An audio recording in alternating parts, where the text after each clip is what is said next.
부동산 시장이 악화하면서 부동산 PF 부실에 따른 건설사 줄도산 공포도 확산하고 있습니다.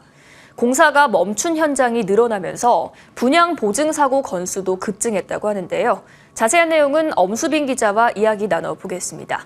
어서 오세요. 올해 분양 보증 사고가 급증했다고요? 네, 그렇습니다. 주택도시보증공사 허그가 인정한 올해 분양보증 사고 건수는 11년 만에 최다입니다.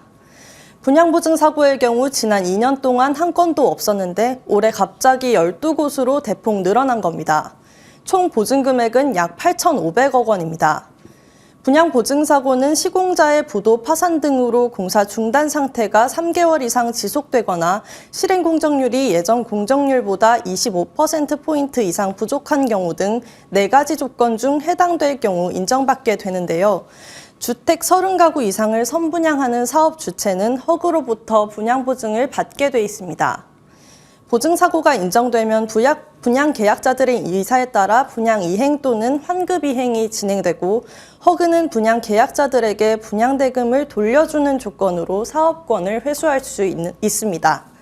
가장 최근에 인정된 사례는 960억 원 규모의 지역 주택조합 사업장인 인천 신흥동 3가 숭이역 엘크루 아파트입니다. 이곳은 공정률이 18% 정도에서 시공사인 일군토건이 자금난에 빠지면서 지난 5월부터 공사가 중단됐습니다. 그럼 주로 중소건설사들 사업장이 해당이 되는 건가요? 중소건설사는 물론이고 중견건설사 사업장도 있습니다.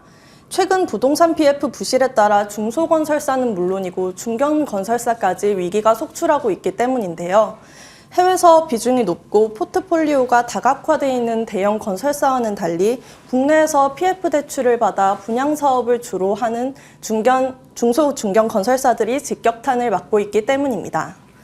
앞서 말씀드렸던 일군토건을 비롯해 법정 관리에 들어간 해피트리 브랜드의 신일건설 등의 사업장들이 이번 보증사고 건수에 다수 포함되는데요.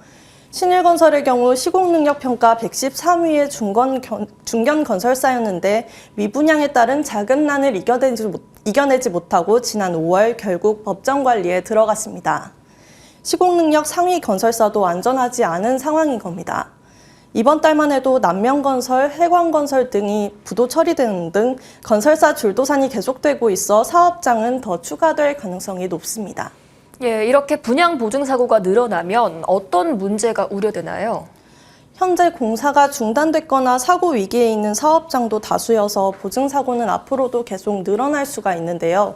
보증 사고를 인정받는 데까지도 시간이 꽤 오래 걸려서 분양자들은 중도금 대출 이자를 계속 지불하면서 발만 구르는 상황이 곳곳에서 벌어지고 있습니다.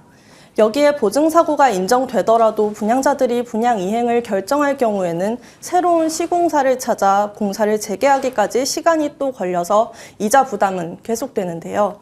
환급 이행을 결정하더라도 그간 내왔던 이자는 물론이고 내 집 마련까지 기다려온 시간까지 모두 포기해야 되기 때문에 매몰 비용이 큰 겁니다.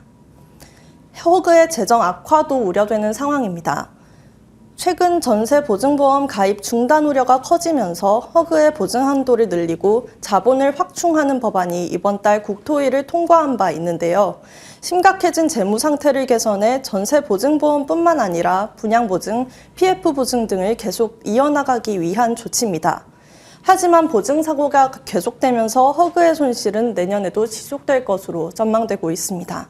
전문가 의견 들어보겠습니다.